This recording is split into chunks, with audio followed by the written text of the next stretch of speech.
Oh, one of my favorite return guests is back with us on continuing conversations this week. Before we get started with that, I know all of you want to say hi to the royalty of Star Trek Adventures, but we'll get to that in a second. I'm Michael Dismuke. I am a blogger on continuing missions, along with freelance writer for Star Trek Adventures RPG and lead writer on Captain's Log. And co-hosting this for, oh my goodness, this is our 129th episode, co-hosting it with Jim Johnson. Hey everybody, Jim Johnson. I am the project manager and line editor for the Star Trek Adventures RPG and the Captain's Log solo RPG, both published by Modifius Entertainment. Unbelievable that we're at 129 shows. Gosh, it feels like we just did the 100th anniversary, just like last week or something. I can't believe we're here. And gosh, with second edition announced, quick start out, core book on the way, everything else on the way. We got another 100 shows still to do yet. Easy. I'm not tired yet. Now, in the meantime, I've had like 3 surgeries since this started.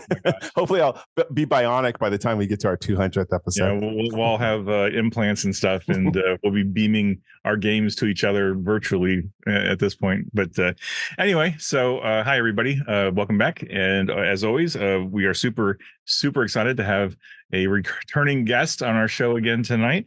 Never get enough talking to BC Holmes. Introduce yourself, please.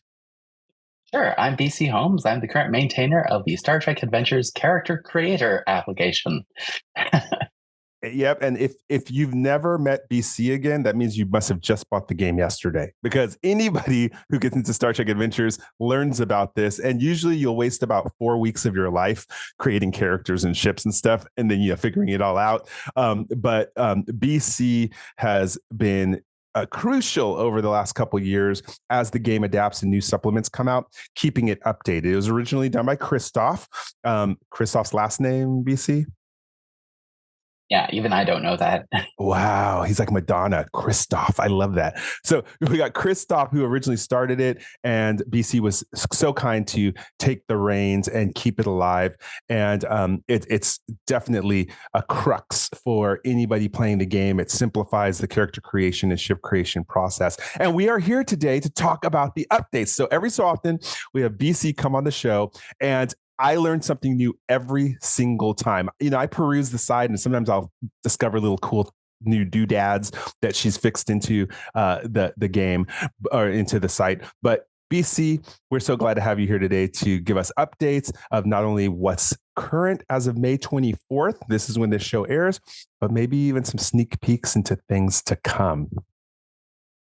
And just before BC gets started, I'll just say that it is Christoph Lundberg is the one who originated it, and then carried, BC more than ably carried it forward. I don't think there's a superlative enough to emphasize it, but yeah, I mean, it's a character builder, it's a ship builder, it's a supporting character builder, it's a token maker, it's a sector builder. I mean, there's so much stuff you built into it now. So I'm always excited to look at it again and see what new things you've added to it either on the back end or just within it. But yes, please tell us all about some of your recent enhancements, and if you have a preview of things to come, please let us know.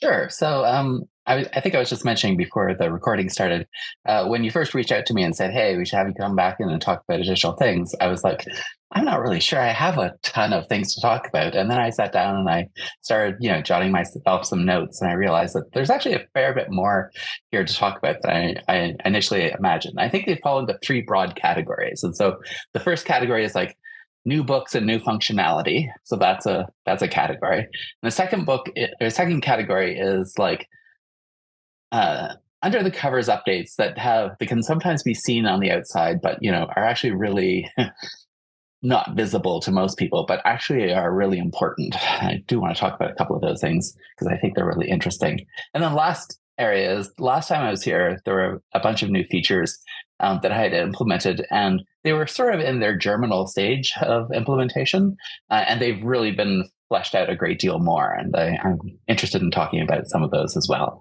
Totally. I love the fact that you use the word germinal. I will be adapting that into my vocabulary. So you want me to just go into them, or? Yeah, let's do them one by one. And then I'll see also, I have a couple of notes on what things I've noticed, but I'm sure you're going to cover them. But if not, I'll jump in.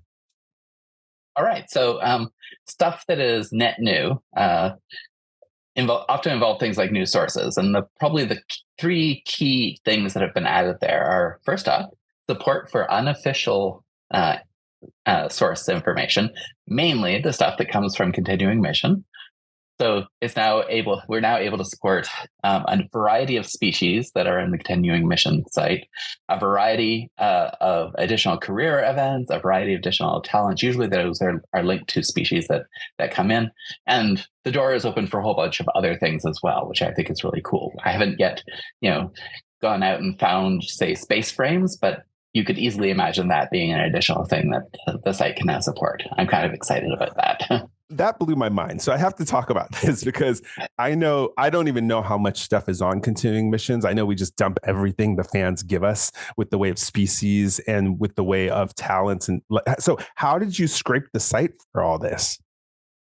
Yeah, there's no automated way. Often it's I'm very interested in a thing and I want to I want to see if continuing mission has it already. I think one of the very first things I added was like the career events. I remember very early on in the STA life, one of the things that I saw on continuing mission was an expanded list of career events, and those 20 initial career events are great career events, but I also want more diversity or more interesting options to make available. So I think that was one of the first things added into the site. And then later I'm going to talk about, how much more fully fleshed out the NPC generator portion of the site is. And that has sometimes had me, interested in finding individual species, for example. Like, one of the types of NPC I can generate is an information broker. And you can't have those without the Iridians, because the Iridians are always those, leathery skinned aliens who are constantly being called information brokers.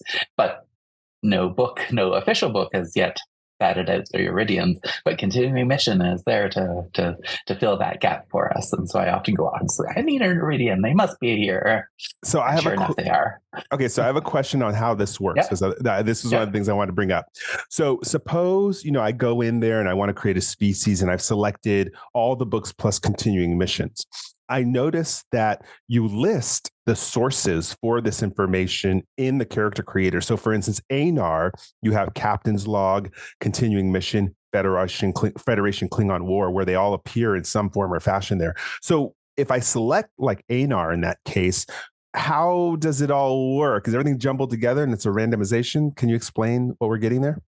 Yeah. So conveniently, thus far, I haven't had a case where like there's been a really obnoxious contradiction between the different sources. So the Anar is an interesting case. So the Anar, I think, first appears in Captain's Log, but as a species, they're not statted out as fully. I think they. Sorry. I think Continuing Mission had it first. You're right. I think you're right. Continuing Mission had it first, but in terms of official sources, in terms of what got into the character creator, I implemented the official source, and I think the first official source is Captain's Log. But then I had this sort of unhappy making moment where I'm like, I don't like the fact that I can make an Anar if I'm doing Captain's Log, but I can't do one if I'm actually implementing a standard character. So I said, well, that should be a case where I can go to Continuing Mission. I bet they have the Anar set it up. And sure enough, you did, which is cool. And so I think that the Continuing Mission write-up has a couple of talents that are not quite consistent with the talents that appear in the Federation Klingon War book, which is where the official source that lists the Anar. But I think that like the stat bonuses are in fact the same. So I think that my view is like that's not incompatible. Like that's here are the bonuses, and you can have species talents that come from two different sources, and the player can pick whichever one that they want. And that one seems to be cool. That is an epic layer of detail, which I have to commend you. I couldn't just pass that up without. I mean, that level of work and commitment to me is just like blows my mind. I think I don't remember because I don't have it in front of me, but I think somewhere along the way of developing the game, I think we ended up with 3 or maybe 4 official Ferengi talents. I think the Ferengi were statted up in 2 different places, and I think the talents were slightly different, just to provide more options. So I don't remember how you implemented those into the builder, if they're all there, or if you had to pick and choose a little bit. But I think we tried to. I've tried to keep the attribute bonuses consistent from version to version. I think I had a typo in one of the books recently, but I do try to keep those consistent at least. Yeah, I think, and this goes back to stuff that Christopher had originally implemented. In that he clearly recognized that some of the write-ups for some of the species, Ferengi is one in particular that's true. So Ferengi are discussed in a sidebar in like the core book. I don't think there are talents there, but there are suggested, stat bonuses. And then they're written up differently in, I think it's the Alpha Quadrant. And they are also slightly written up differently in the Deep Space Nine crew book, I think, are the 3 sources that. And his code originally had stuff that says, well, if you selected all 3 of these sources, then the one that we will take is this one. I think it's the Alpha book is the one that is the one that's taken. But if you've only selected core, then you're going to get a Ferengi as if they had been written up in the core book. And that was like early, slightly inconsistent stuff. But there was code in place that did that. Right, but so you believe in IDIC, and so infinite diversity, infinite combination. So we realize Ferengi are more than just the 2 talents, or any character is more than just the 2 talents. So you really now give way more options, which is awesome. Okay, so then if we go to the other 2 books, the tactical campaign has started. So the easy stuff from the tactical campaign is already in there. So there's a handful of new talents. There's a handful of new species in there. And so those have all been added. But, I've already started turning my attention to, can we generate assets from the Federation Klingon War tactical book? And some code has started there, but it's not yet ready to be released for prime time. Questions. Yeah. Please envision, just to whet our appetites, what might that end up looking like? Yeah, so I keep referring to these. Al might have an opinion about this, but I keep referring to them as Spader cards. Like, I kind of feel like at the end of it, you should be able to generate Spader cards at the. Do it. So he deserves that. Please do that. For anyone who doesn't know what BC's referencing, Al Spader, after the Federation, he's the lead writer on Federation Klingon War tactical campaign. He went ahead and put up on continuing missions the cards that actually go with the random roll table. So if you want to play it like a board game, which I was able to run at a con, and it was really cool, he created all these cards. So I love that you've called them Spader cards. I'm sticking with it. Every once in a while. Go ahead. Sorry, go ahead. I was just gonna say that is a scary, cool road to go down. Like, if you are able to generate Spader cards in the builder and then export them as an actual card file that you could then print off and put into a sleeve or something.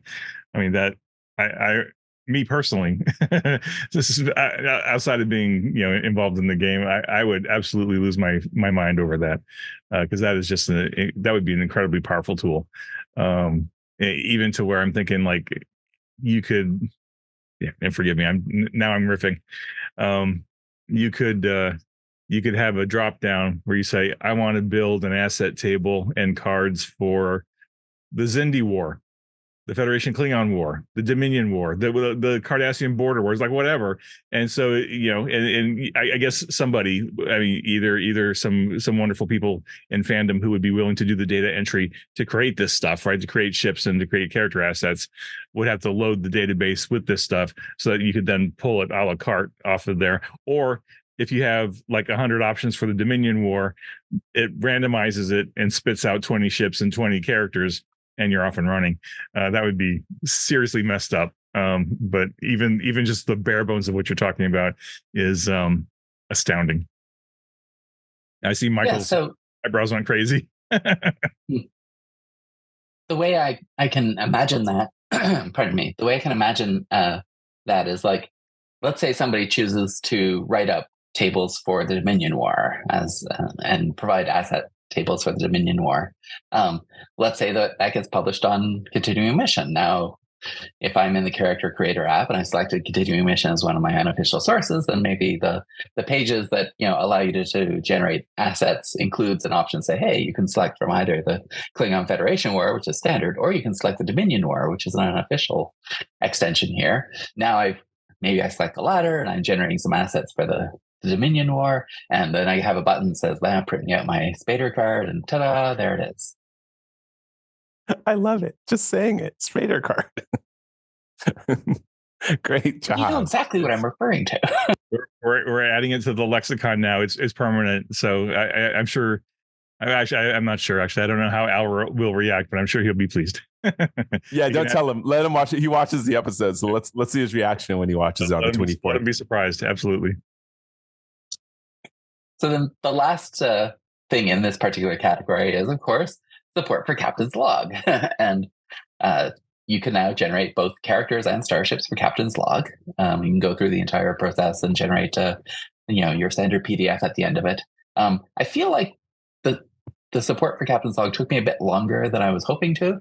It seems like it's not very different than generating a standard character, but there were some underlying changes I wanted to make to the code before I finished up that Captain's Log stuff. So that took me a few months more than I expected it to. Really? But it's there now. I'm fascinated to find out why, because in my dumb non-programming brain, I figured Captain's Log being a slimmed down version of 2D20, it would have been a matter of just not including certain elements, right? Because like the character generation is really largely identical, Michael. I mean, we took talents away pretty much, right? As far as character generation goes, we added more character species options, right? But I'm curious, BC, would you be willing to go a little bit more into the sausage making of what caused that, and not to say delay, but what caused that extra time involved? Yeah. So a thing that I think most people are aware of as a irritant of the character creator, and it's been there forever, is that you can't back up, and so you make a change to something, and you'd like to back up a step because I decided I should have chosen something different on a previous step. So the back button will always give you that weird little pop up that says, no, don't use the back button, that's bad. And then B, if you want to go really far back, there always used to be like this history thing that you say, I now want to go back and change my choice on the education step or something like that, or the upbringing step. But that sort of like erases everything to do with your character from that point onward. That's the way it had worked up until now. And so there were things in the code that sort of like forced that dynamic on me, and that was the stuff that I really didn't like. And so when I got to the point of adding support for Captain's Log, I was like, okay, if I do it the easy way, this is just going to be a bigger problem for me to try to fix in the future. And what I really want to do is I want to be able to make it more able to jump back and forth in different areas. And so a change that now exists in both the Captain's Log and the standard character creation process is you actually get this little breadcrumb thing across the top. And so you say, all right, now that I'm on the career length step, I suddenly had an idea about something I wish I could have changed back on the upbringing. I can jump back to the upbringing. I can make that little change. As long as it hasn't, radically changed my stats or something like that. Then I can still then immediately jump back to the career step, the career length step, and say, okay, now I want to continue forward, etc. And so dealing with that underlying plumbing before adding a different type of character to be created was something I wanted to deal with. And that's what added the additional time. But you're right, like from the external view of it, it's just removing talents and what have you. But there was a bunch of under the covers plumbing that really changed. Thank you for that. See, I didn't even get to play with that yet and see that. There is one question I have about Captain's Log. When I go to the main homepage there, and maybe you could, I thought Captain's Log was not working because when I was clicking it, it was grayed out. I want people to know you need to select all in order to activate solo RPG using the captain's log rule. Because I was thinking for a long time, oh, it's dead, it's dead, it's dead. One day I select all and my eye caught that it highlighted. So was there a reason why you designed it like that? Oh yeah, that's a good point. There have always been parts of the application that have changed behaviors depending on what sources you chose. So um, if you don't choose captain's log, then it says, okay, obviously you don't want any of the parts of the application that relate to captain's log to affect your character creation experience. So that was just a very early thing I did to say, okay, unless you have captain's log, you can't go through the captain's log rules. Understood. I don't know if Okay. that made sense. Good to know. I just think it's good for people to know that because they may think that we're waiting for an update on that because sometimes you will put a grayed out button there while you're working on something, I've noticed. So they should know that it is alive and well. And sometimes those grayed out buttons are just like, I'm excited about this thing coming along down the pipes. Oh, I You should love be it. excited too. Believe me, I wept when I saw the continuing mission button go up there. I was like, oh, we're legitimate. BC recognizes us. Oh, you've always been legitimate, but I'm excited to see the 2E cartouche on there. It's like, ooh, this is coming now. It's a real thing now. It's cat's out of the bag now. At this point, it's a thing. BC's made it official. and there are code updates that have started. Like I don't have access to the second edition. I don't have visibility to it except what's in the quick start. And so I can see some of the things like there's the whole disciplines versus departments naming change and stuff like that. And the code has actually started to incorporate some of those things in the few cases where I actually know what the differences are. Okay. Get in the book, Jim. We got time. It'll happen.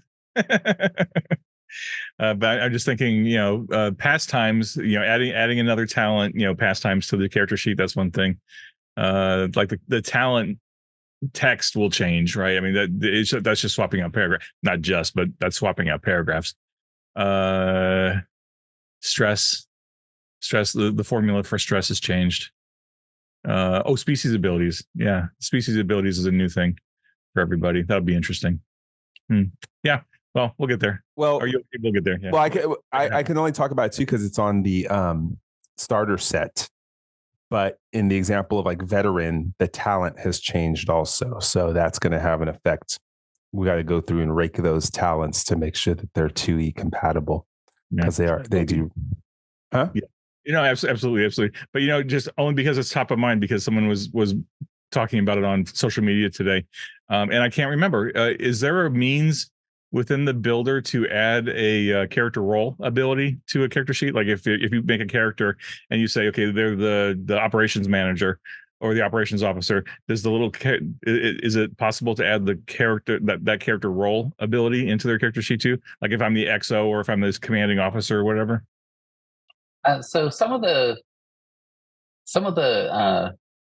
sheets currently include like the assignment. I think is the thing that appears on a lot of the sheets. So the sheet will say you're the chief medical officer of the USS Gebru or something like that. Some of the sheets that print talents will often print the role ability on the sheet. So, one of my favorites is the landscape one, the one-page landscape that has the list of talents down the one side. Mm-hmm. And if you get that one, the first thing on the list of talents is always your role ability. I wasn't sure if your question was also about like, can you create ad hoc roles? And that's a whole complex conversation. No, I wasn't. Apologies. I didn't mean that if we could add ad hoc ones, but like I know that between the player's guide and the core rule book and some of the supplements, there's probably 25, 30 different character roles that you can pick, whether it's expert or civilian, something.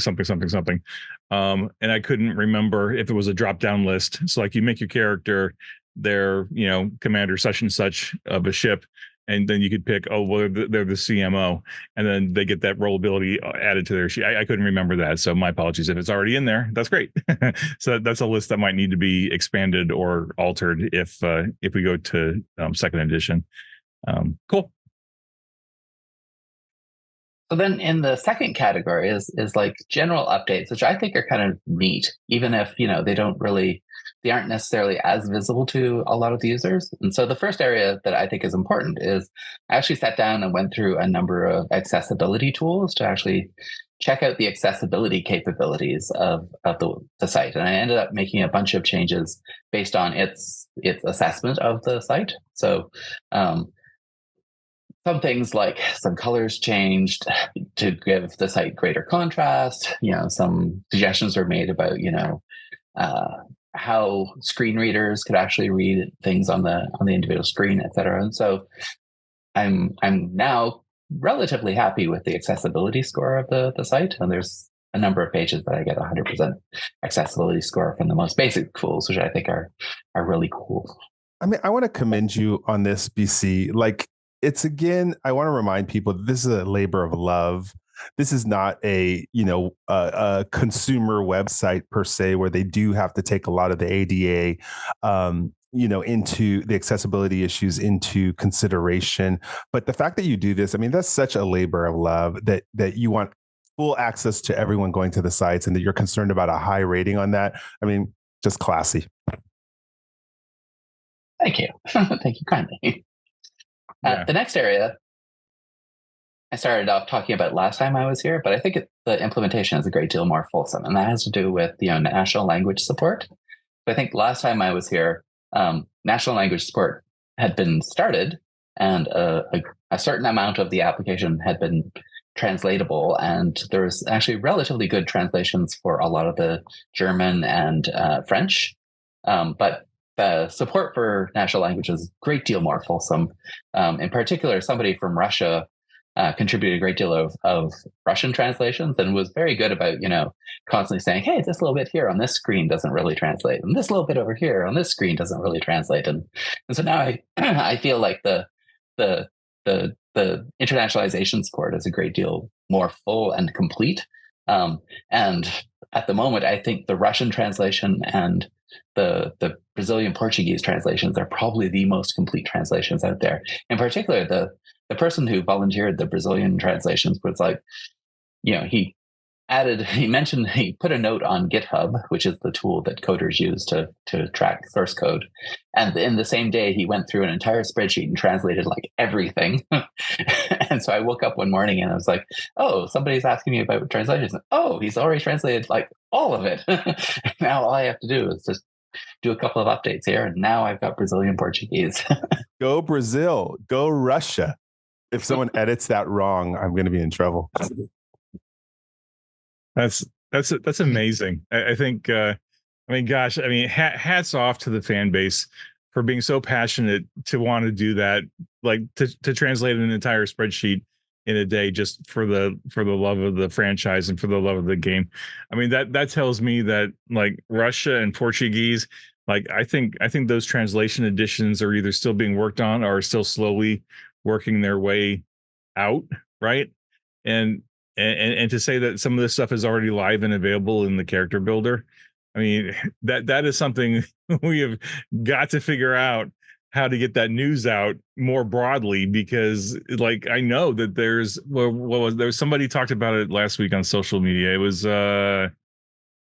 it Spain? No, it was another country. I don't remember the country, and I apologize. I should remember, but I don't.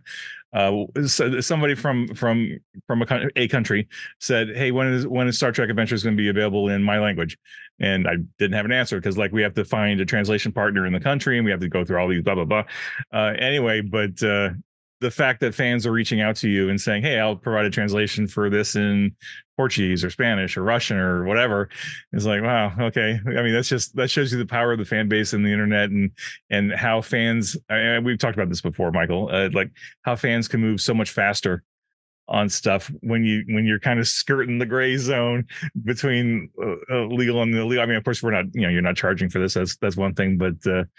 It's just amazing to me how much you can do so much faster when you have a passionate fan base cranking this stuff out, and we're like, oh, okay, thanks. Yeah, I hope CBS Paramount Modifius is paying attention, because this is stuff that does not come out over statistics on any medium, but it's telling you a lot. Wake up, keep pumping out these books. Yeah, and I think that I've always appreciated, Jim, in particular, that you believe what I believe, which is that access to a tool like this builds the community and makes the game, the life of the game, longer and better and more profitable, presumably for the capitalist-minded people. Profits. The throwing like out there, yeah, absolutely.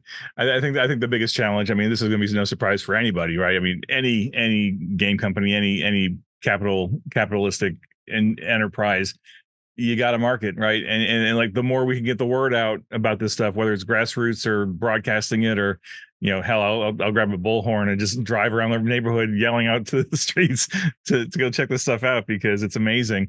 And it blows me away. Like every single time I'm on Reddit or the Discord or something. And in fact, it was today. I mean, literally today, I was on Facebook and someone said, "Hey, I'm starting to compile a list of all the talents from all the books. Does anyone have some resources for this?" And I was like, "Just go to the builder. It's all there. It's already done for you, man." Yeah. Why are you like, doing the work over again? Right. How have you not seen this? I mean, you must be new to the fan base, which is totally fine. We get new fans every day, right? But like, I feel like we've banged the drum so hard for years now on the awesome work that you're doing, and like people are still, "Oh, I need this tool," and "Oh, here it is," and they're like, "Oh, I didn't know this existed." It's like, "Oh, how do we get this word out?" I think we should create a blog where like fans can just put all kinds of stuff in, like whatever they create for the game, and it could become like the central location for like fan blogs, fan creation stuff. That would be a really good idea. Well, I'll tell you, Michael, this, and this is not aimed at you and not aimed at BC, obviously, but somebody mentioned a couple of weeks ago in Discord that they wanted to make fan content for the game, and they were hoping that Modifius provided like PDF templates and INDD templates. And of course we don't. And of course we won't, because we don't want, for good reasons, as far as like trade dress and copyright and stuff, we don't want fan based stuff looking like Modifius stuff, because that's going to confuse the customer and it's going to potentially frustrate the licensor, and it's just going to cause all kinds of messes. But what I am surprised, now that I think about it, and I was thinking about it when they were talking on Discord, is I'm surprised, I may have missed it, but I'm surprised that no fan has really taken it upon themselves to build a really nice template for fan Star Trek Adventures content, right?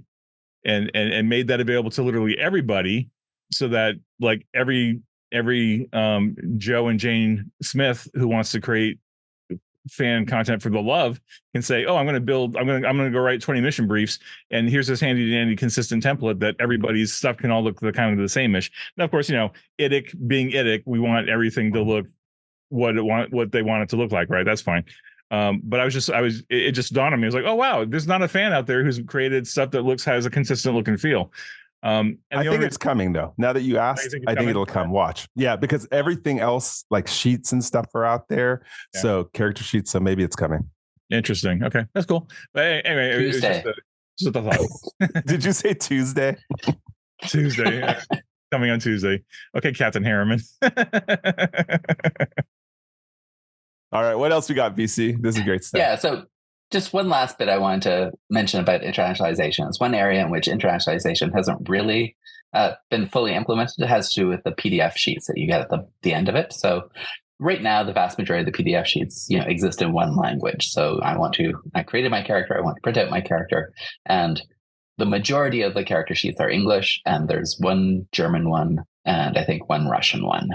So that's the way that is right now, because most of the text on the PDF is just static text. And so this last weekend, I was actually experimenting with a much more dynamic form of a character sheet that was adding information in, dynamically, so that when I print out a character sheet, if I'm using, say, the Portuguese version of the tool, I would get a Portuguese character sheet at the end of it. And so that work is just, I've done one supporting character sheet that does that, but I think that's going to be a model I'm going to use going forward. Awesome. I told you, BC, you are one of the few humans on this earth that is on my bridge crew. If by any chance I end up in a spaceship before I pass, you are on my bridge crew. Just know you've earned that position. And the last thing I have in this area have to do with a general streamlining of the flow and navigation. So the first version of the character sheet had a lot of interstitial screens that would say things like, well, now you have to choose an upbringing. And if you want to roll an upbringing, you click this button. And if you want to select an upbringing, you click this other button, etc. And so I just wanted to like have it seem like there were fewer steps that you had to go through. And so I did this streamline thing. And in particular now, all of those things where I have to select a thing like an upbringing or a background, etc. I show the whole list and I give you an option to randomly select one, and then you go into the details of it. And one other difference I made on that is I feel like that random selection thing was also a thing that was in conflict with the you can't go back problem.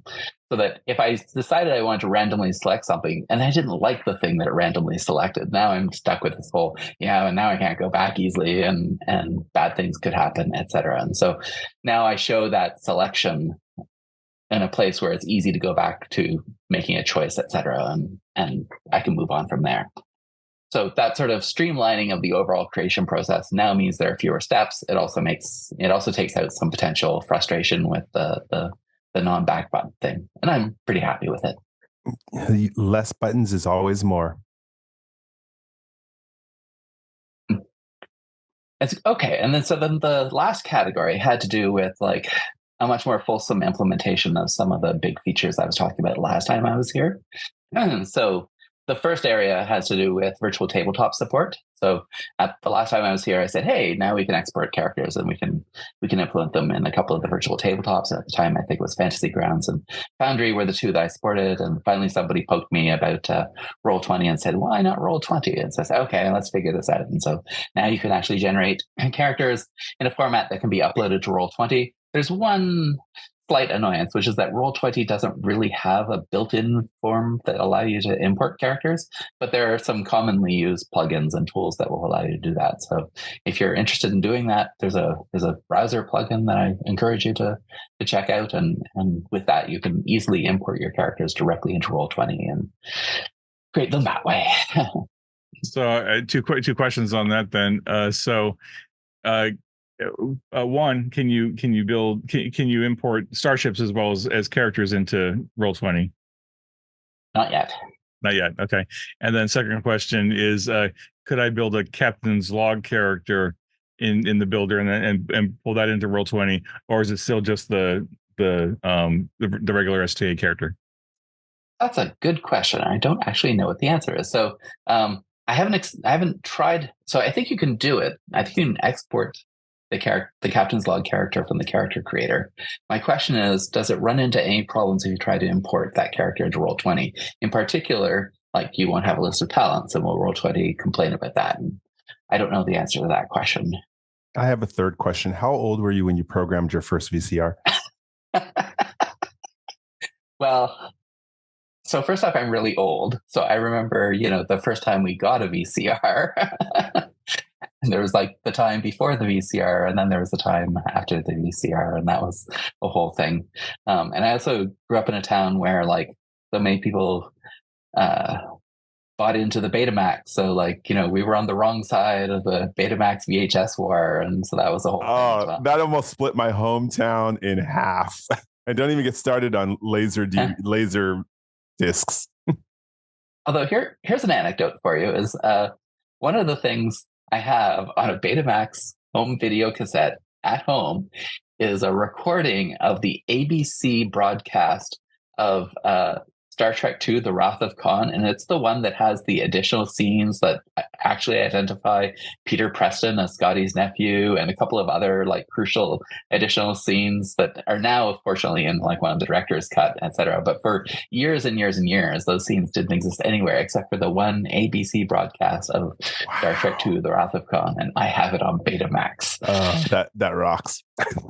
Young fans these days just don't understand. They just don't get it. It's okay. I mean, we're all old. It's fine. But yeah, you talk about the Betamax versus VHS wars or cassette versus CD, and they're just like, what? What are you talking about? Yeah, you have to give them an analogy, like the challenge dice versus no challenge dice. No, don't go there. Oh, now that I think about it, that would be a change. That might be an issue for pulling in a captain's log character into Roll20. Is that somehow that would possibly bork up the challenge dice because there's no challenge dice in captain's log, but it's built into the Roll20 dice roller. So I guess we'd have to think about that. And oh well. Of course, second edition also doesn't have challenge dice, so that might be its own thing. Indeed. So then that gets me to the second thing, since we're talking about characters, is last time I was on here, I had started a section of the site that allowed you to generate NPCs. And at the time, I think that really you could only generate Starfleet characters as NPCs. And now that's a much more fulsome implementation. I can support Romulans, I can support Klingons. I have a bunch of minor polities. For whatever reason, I just really like the Talarians, for example. And like those are one of the ones I can generate. I think Sona is another one. Tholians, NPCs for all of those. And one of my favorite areas is like you can generate civilians, so like scientists and colonists, or ruffians, rogues, and mercenaries, I think is the option I list there. So you can have like your sketchy trader captain or your information broker or what have you. Well, you have children too. They can be generated, which I really like, right? As supporting characters. Oh, but yeah, I see children are here. And the reason I like that is because, in my opinion, if your character has a child, you shouldn't be able to select anything. Children are completely random. You get what you get. I think you should have to use the character creator and deal with it. Good point. Good point. That's a great point, Michael. And so the last category the last item in this category is the token generator, which when I got here 6 months ago, I was really proud of that token generator, although, it was very limited. It only had certain things it could support. But I'm at the point now where I can now support 35 different species and 18 different uniform types, many of which have a whole bunch of variants in them as well. So, I had a lot of demand for the Monster Maroon. Like, I think that was one of the first complaints people had about the token generator. Is like, why can't I do the Monster Maroon? So not only can you do the Monster Maroon, but you can do the Monster Maroon, officer uniform, the Monster Maroon enlisted uniform.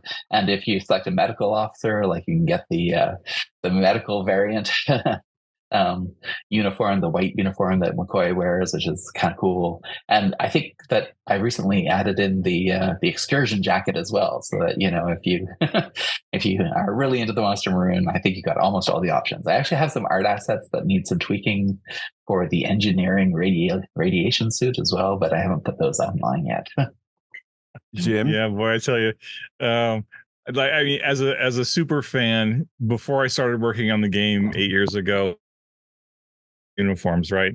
But I didn't appreciate how enormous of an issue it is until you're actually working on a game, or you're working on miniatures, or you're working on tokens, or you're working on something, and then all of a sudden you've got 100 different uniforms across all the different series and movies and stuff. And then, of course, the compounded problem was that they were making new series, right? And every new series had its own uniform or own series of uniforms. And because I remember internally at Modiphius, we were talking about trying to do some token sets. And I was like, okay. So we started the spreadsheet, and it's like, okay, we wanted to do a bunch of different token sets. And we wanted to have each token have a variety of genders and a variety of species, right? And it's like, once you start doing that, the list of permutations expands ridiculously, and then it got untenable, and we were like, there's too much. Where do we even start, right? Because like the moment you start, you're going to have the inevitable people saying, where's my Monster Maroons, where's my Enterprise jumpsuits, where's my Voyager jumpsuits, blah blah blah blah blah. And it's just endless because there's 60 years worth of uniforms out there. And what this really got hammered home to me literally yesterday, BC. I was trawling the internet for picture references, and I found this great picture of Kirk, Spock, and McCoy from the motion picture, right? The three of them, it was like a promo shot or something, and the three of them were standing together. And I was like, oh, look at that.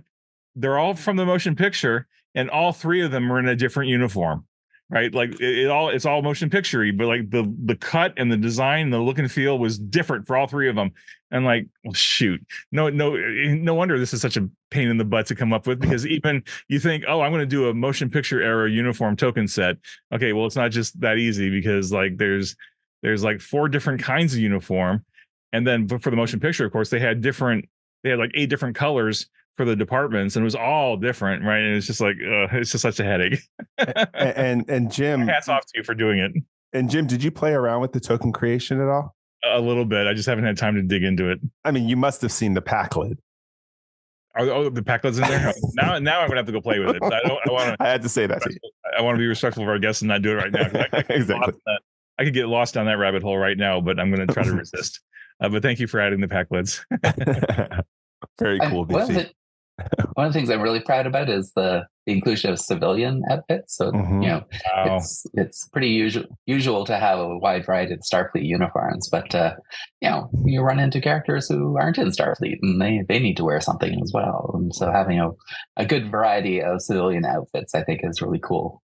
Absolutely, I think that just fits where we're going with second edition anyway, right? Because we're trying to open up the core rule book to much more options than just Starfleet, and to be able to play civilians or mercenaries or whatever.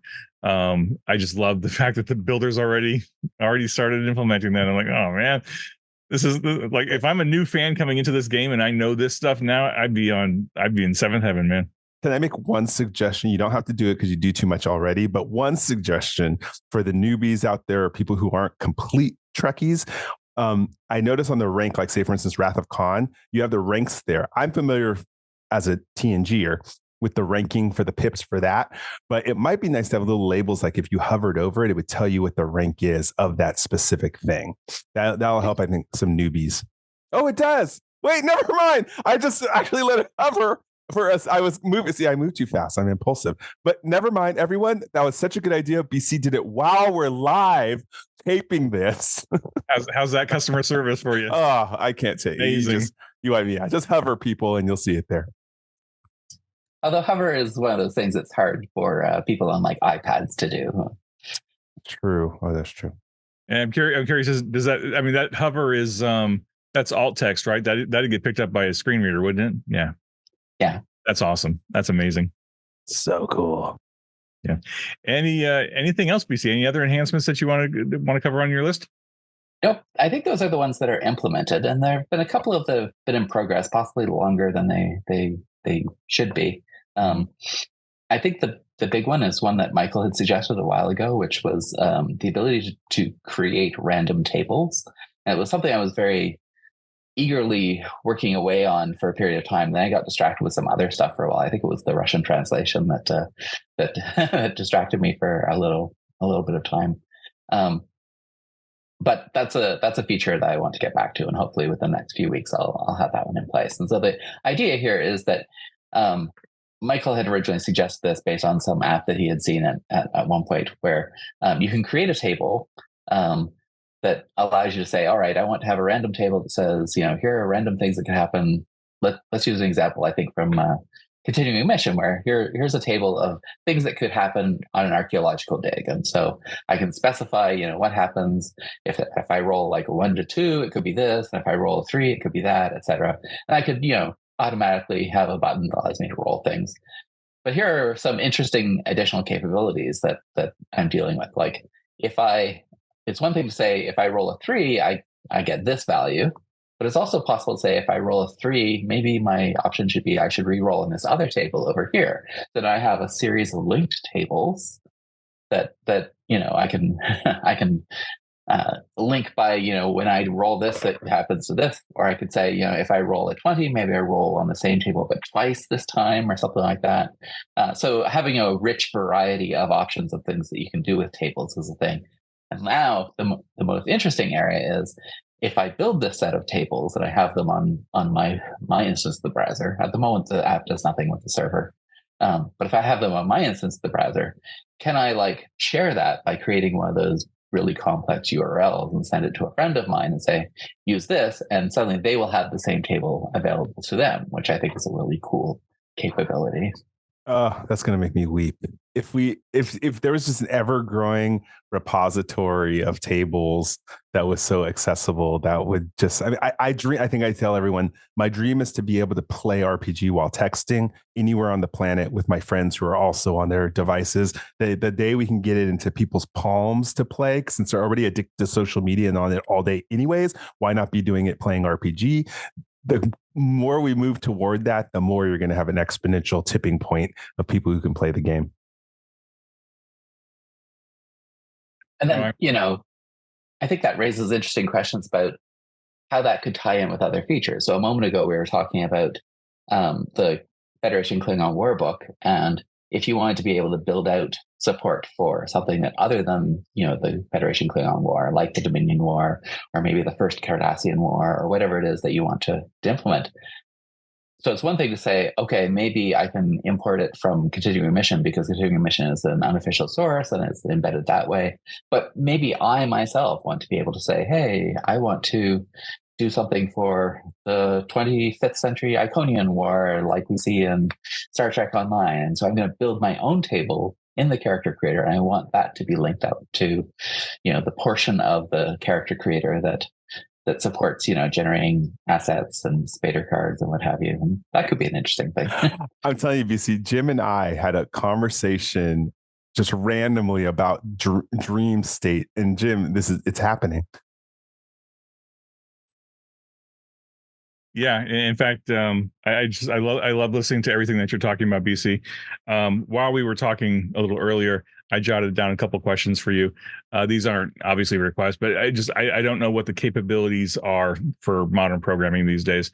But just listening to you talking about how being able to build a table with stuff in it, is there a means where you could add some sort of like AI generator into it to where somebody could say, hey, I need 20 suggested values for a commanding officer or Klingon commanding officer, or I need 20 science focuses, focused on biology or chemistry or something like that. Does the infrastructure that you're working with have that means to where somebody could come in and say, because the reason I ask is because everybody I hear, not everybody, but a lot of people I hear on social media still are saying, I need ideas for focuses. I need ideas for values. My group can't come up with them on their own. They need help. They need help with focuses. They need help with values. And I'm like, well, gosh, I could, and in fact, we did it in the core rulebook, in the new core rulebook, do a whole page of values or a whole page of focuses. And every time I edited it, I'm like, man, this should be a generator online. This should be something online that somebody could just go, give me 100 thesaurus synonyms for, science. Give you 50 synonyms, and there it is, right there, right. And I don't have to burn the page count or the time to make a writer make that stuff up and throw it in a book, right? Because it's one thing, but internet's so much faster. So anyway, long story short, is that even in the realm of possibility for how you're building the tool? Yeah. So, I mean, the short answer is yes. It's possible. The cool thing about code is you can connect code with all kinds of things. I think some of the things that would need to be thought through and worked out are things like the people who are making most of these AI tools these days. They're currently being made available to people as toy capabilities, but what we would need is the ability to connect programs into them, and that might be a thing that I'd have to explore. What are the cheap or free versions of those things I can access? But with the number of players in the AI game, that's certainly a thing that's possible. There are obviously lots of apprehensions about the capabilities of AI. Not less the capabilities of AI, but more the sketchy ethics of AI. I think you guys did a really good continuing conversations on that topic not long ago. But yes, I think that is capable. But that reminds me of one additional little feature which I didn't cover, which is that now during the character creation process, all of those steps that ask you to choose a focus now have a random button beside them, and those random buttons can do a few things depending on what sources. So, for example, if you have selected, Continuing Mission as one of the sources, I actually have some tables from the Continuing Mission site that are allowing you to select random values, etc. Oh, that's awesome. Oh, I love all these little surprises. There's no way to keep up and remember them all. A good problem to have. Well, actually, yeah, don't need to remember them because if you play with it, we just don't. I just like appreciating all the work that's going into it. That's the thing. These people who come on and start playing Star Trek Adventures now don't realize what we started with. They have it so good, and then they dare complain about stuff. It's like, what? Are you kidding me? I just can't believe it. And then let's talk about the future. Let's get a little bit, about. 2, you mentioned it a little bit, but that's definitely in the works. Then bringing the 2E adaptation. Let's answer that again. Yeah, definitely. So I've seen a few questions in a few different places, asking is this character's generator going to support second edition? And my intention is that the answer is yes. I have to confess that every time I see this question pop up, I'm somewhat cheekily, encouraged to respond with something like, I'm interested in this question too. I would like you to respond that no, because you're currently working on 3rd edition. For the 47-sided die, I hear. We're not supposed to talk about that, Michael. Right. Sorry, you're right. The 47-sided die. Oh, man, my NDA, I just broke it. Sorry. I'm going to get so fired over that. Yeah. Not to mention the double plus top secret section 31 4th edition. Exactly. So BC, anything else before we wrap up this update episode that we should know about before people start tinkering around with it?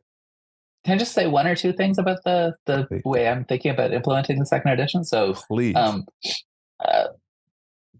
We were talking earlier about the fact that, depending on which sources you select, the app will behave differently.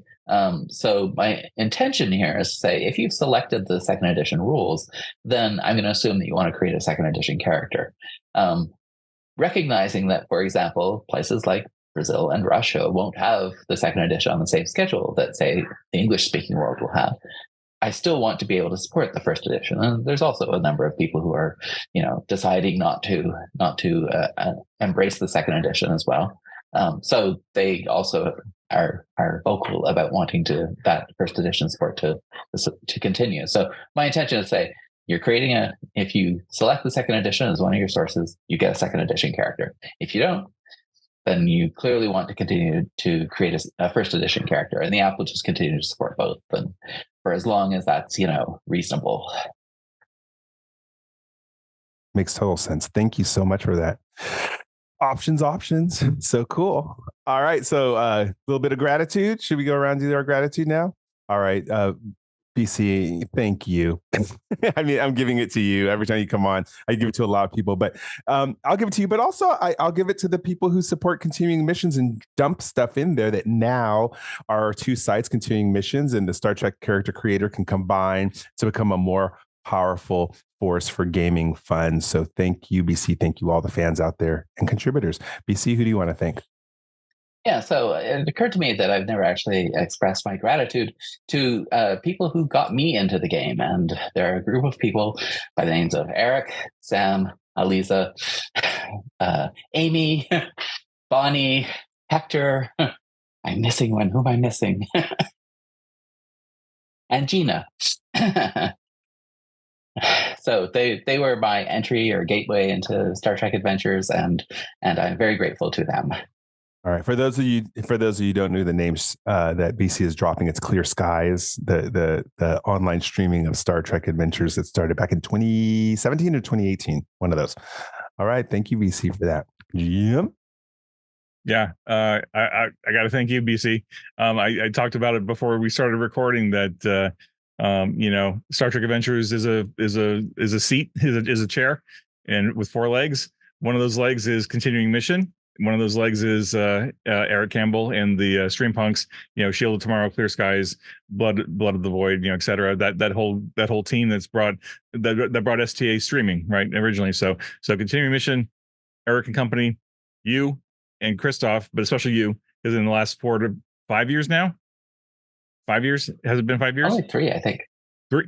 It feels like it's been longer. Okay, but anyway, you've taken this builder beyond anybody's wildest imaginations, I'm confident, and it is by far the most essential tool for STA, and I don't know that fans really appreciate how amazing it is to have this tool for this game compared to other games out there that have, pay apps and stuff that are maybe not as comprehensively, don't have as many tools and tchotchkes and cool bits and stuff. So you've done so much for the game and so much. I can't thank you enough. So thank you for everything that you're doing, everything that you're working on, everything that you're going to be doing that you just told us about.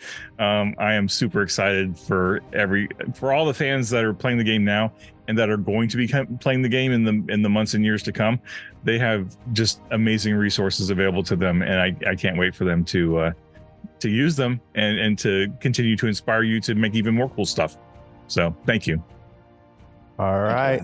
Bashful. It's nice. It's endearing. All right. Till next time, IDIC. Live long and prosper. Be safe. Be well. We'll talk to you all real soon.